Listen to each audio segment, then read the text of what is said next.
Hi friends, welcome to Saranasri pets farm. இன்றைக்கி நம்ம வீடியோவில் எதை பற்றி பார்க்க போகிறோம்னா, நம்மளோட பழைய ஃபார்ம் ஃபுல்லாக சேஞ்ச் பண்ணிவிட்டு இப்போ ஃபார்மே டோட்டலாக செட்டப்பில் டோட்டலாக மாற்றிருக்கோம். வாங்க எந்தெந்த மாதிரி ஃபார்மை ஃபுல்லாக மாற்றிருக்கோம்னு சொல்லி வீடியோக்குள்ளே போகலாம். இப்போ பார்த்தீங்கன்னா ஸ்டார்டிங் என்ட்ரஸே பார்த்தீங்கன்னா நம்ம ஸ்மால் கண்ணூர் கேஜ் செட்டப் தான் வச்சுருக்கோம். ஸ்மால் கண்ணூர் ஒரு 10 பேர் போகலான்னு சொல்லிட்டு 10 கேஜி நம்ம புதுசாக வந்து ரெடி பண்ணி வச்சுருக்கோம். ஸ்மால் கண்ணூர் கேஜ் செட்டப் பார்த்தீங்கன்னா 3 அடி நீளம், 2 அடி அகலம், ஹைட்டு 1, 3க்கு 2க்கு 1 அந்த சைஸில் கொடுத்துருக்கோம் ஸ்மால் கண்ணூருக்கு. அதுக்கப்புறம் பார்த்தீங்கன்னா நம்ம நார்மல் ஸ்டிக் தான் யூஸ் பண்ணலாம். எல்லாமே வந்து சவுக்கு அப்புறம் அரசு ஸ்டிக்கு தான் நம்ம யூஸ் பண்ணியிருக்கோம். நம்ம இருக்க கொஞ்சம் அப்டேட் ஆகி இருக்கும்போது பேர்ஸுக்கு கொஞ்சம் அப்டேட் கொடுத்துக்கிட்டே இருக்கணும். அதோட கம்ஃபர்டபுளுக்கு நம்மளுக்கு ஏற்றாப்புல நம்ம ஃபுல்லாக மாற்றிக்கிட்டே இருக்குன்னு சொல்லிட்டு ஃபுல்லாக நம்ம வந்து சேஞ்ச் பண்ணியிருக்கோம். ஃபார்மே டோட்டலாக நம்ம ஃபுல்லாக சேஞ்ச் பண்ணியிருக்கோம். அதுக்கப்புறம் பார்த்தீங்கன்னா சன்கண்ணூரில் பார்த்தீங்கன்னா 6 பேர் போகலான்னு சொல்லிட்டு இப்போதைக்கு 5 பேர் போட்டிருக்கோம்.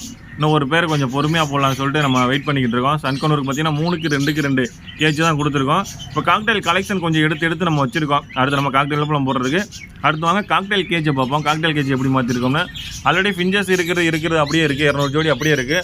ஆஃப்ரிக்கன் ஒரு 40 ஜோடி நம்ம அப்படியே தான் வச்சுருக்கோம். மிச்சப்படி எக்ஸ்டெண்ட் பண்ணது நம்ம பார்த்தீங்கன்னா நம்ம சன்கண்ணூர் ஸ்மால் கண்ணூர் தான் கொஞ்சம் நம்ம எக்ஸ்ட்ரா இப்போ எடுத்து போட்டிருக்கோம். காக்டெயிலுக்கு புது கேஜி நம்ம நிறையா கொடுத்துருக்கோம். புதுசாக நம்ம காக்டெயிலுக்கு நிறையா கேஜி வாங்கியிருக்கோம். எல்லா கேஜுமே புதுசு தான் வாங்கி எல்லா கேஜும் புதுசாக ஃபுல்லாக மாற்றிருக்கோம். இது போல் நம்ம காக்டெயில் போடுறதுக்காண்டி நம்ம கலெக்ஷன் எடுத்து வச்சுருக்கோம். நம்ம ஃப்ரெண்ட வந்துச்சு லூட்டி அந்த மாதிரி இருந்துச்சு. நம்ம கம்மியான ப்ரைஸுக்கு நம்ம ஃபுல்லாக நம்ம எடுத்து வச்சுருக்கோம். நம்ம ரேட்டு கம்மியாக எடுக்கிறது மட்டும் இல்லை, கம்மியாக தான் கொடுத்துக்கிட்டு இருக்கோம். நம்ம பேடு பார்த்தீங்கன்னா வெளியிலேருந்து எடுத்தோம்னா ஒரு பேருக்கு 100 200 மட்டும் தான் வைப்போம். மிச்சம்படி அதிகமாக வச்சு கொடுக்குறதில்ல. நம்மகிட்ட வந்து பேர் பார்த்தா எந்த அளவுக்கு கம்மியாக கொடுக்க முடியுமோ அந்த அளவுக்கு கம்மியாக கொடுப்போம். நம்மகிட்ட பேர் வந்துருச்சுன்னா நம்மகிட்ட இல்லாத பட்சத்துக்கு மட்டும்தான் வெளியிலேருந்து கஸ்டமருக்கு நம்ம எடுத்து கொடுக்குற மாதிரி இருக்கும். அந்த அளவுக்கு நம்ம ப்ராஃபிட்னா வச்சு எப்பயுமே கொடுக்குறதில்ல. அப்படி வச்சு கொடுத்து தான் நேரம் எங்கேயோ போயிருப்பேன். அதுக்கப்புறம் பார்த்தீங்கன்னா ஃபிஞ்சஸ் எப்பயும் போல் நம்மகிட்ட 200 ஜோடி எப்பவுமே இருக்குது. ஃபிஞ்சஸ் எப்பயும் போல் இருக்குது. அதுக்கப்புறம் ஒன் சைடு ஃபுல்லாக காக்டெயில் கேஜ் செட்டப் தான் வச்சுருக்கோம். இப்போ பார்த்தீங்கன்னா பேர்ட்ஸ் ஸ்டாக் கேஜ் போல் ஒரு சைடு ஃபுல்லாக நம்ம ஒதுக்கிட்டோம். என்னென்ன பேர்ட் ஸ்டாக் பண்ணுமோ அது கேஜ் போல் நம்ம அதெல்லாம் ஒரு சைடு நம்ம ஃபுல்லாக கொண்டு வந்துட்டோம். அதுக்கப்புறம் பார்த்தீங்கன்னா காக்டெயில் கொஞ்சம் வெரைட்டிஸ் கொஞ்சம் எடுத்து வச்சுருக்கேன் எக்ஸ்டெண்ட் பண்ணுறதுக்கு.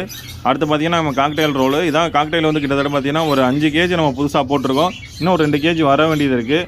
ஒரு கேஜிக்கு நான் ஒரு பார்ட்டிஷனுக்கு 4 கேஜி. அதுவே நான் 3 அடி நீளம், 1 அடி அகலம், 1 அடி ஹைட்டு, 3க்கு 1.5க்கு 1 தான் கொடுத்துருக்கோம். இந்த நீள வாக்கில் வச்சுருந்தா இப்போ அகல வாகலத்தில் வச்சுருக்கோம். ஏன்னா இது ஸ்பேஸ் வந்து ரொம்ப நம்மளுக்கு கம்மியாகும். அந்த வகையாக ஸ்பேஸ் வந்து அதிகமாகும். இது நம்மளுக்கு ஸ்பேஸ் ரொம்ப கம்மியாக இருக்கும். எத்தனை ஜோடி வேணும் காக்டெயில் கிடைச்சிட்டு ஒரு 50-100 ஜோடி கூட தாராளமாக இந்த மாதிரி செட்டப்பில் கேஜ் செட்டப்பில் நம்ம போட்டுக்கலாம். இதுக்கு வந்து பார்த்திங்கன்னா இந்த மாதிரி நம்ம இந்த உருண்டை ஸ்டிக் தான் கொடுத்துட்டேன். நான் இந்த நார்மல் கம்பு கொடுக்கல, உருண்டை ஸ்டிக் தான் எல்லாத்துக்கும் நான் கொடுத்துருக்கோம்.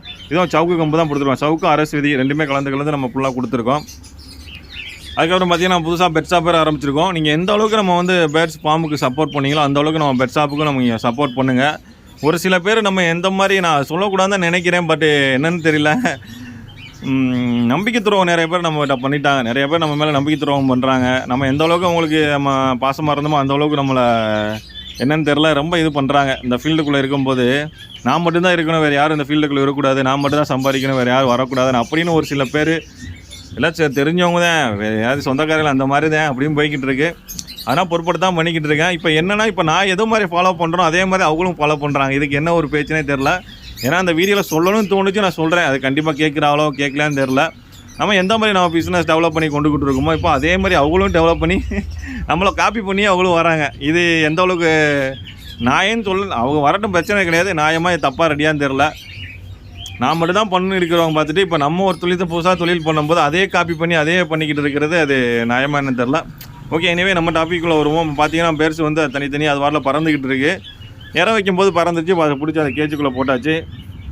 பார்த்தீங்கன்னா நம்ம கேஜ் செட்டப்பு அந்த ட்ரே சொல்ல மறந்துட்டேன்.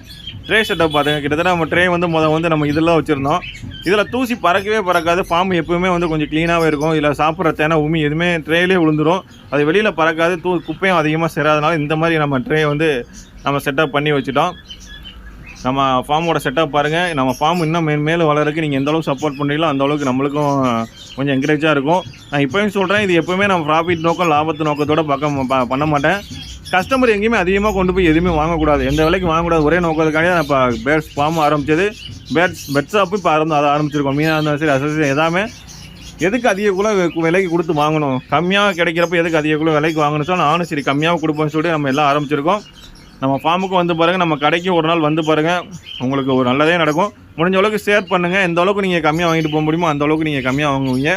நம்ம வீடியோ முடிஞ்ச அளவுக்கு எல்லாத்துக்கும் ஷேர் கிடைக்கிற இந்த சப்போர்ட் பண்ணுற மாதிரி ஷேர் பண்ணுங்கள். அப்போ தான் எல்லாத்துக்குமே தெரியும், எந்த அளவுக்கு நம்ம விசிட் பண்ணி பார்த்தாலும் தெரியும் நம்ம எல்லாமே எவ்வளோ கம்மியாக கொடுத்துக்கிட்டு இருக்கணும். ஓகே ஃப்ரெண்ட்ஸ், இந்த வீடியோ பிடிச்சா லைக் பண்ணி ஷேர் பண்ணுங்கள். மறக்காம சேனலை சப்ஸ்கிரைப் பண்ணி. Thank you friends.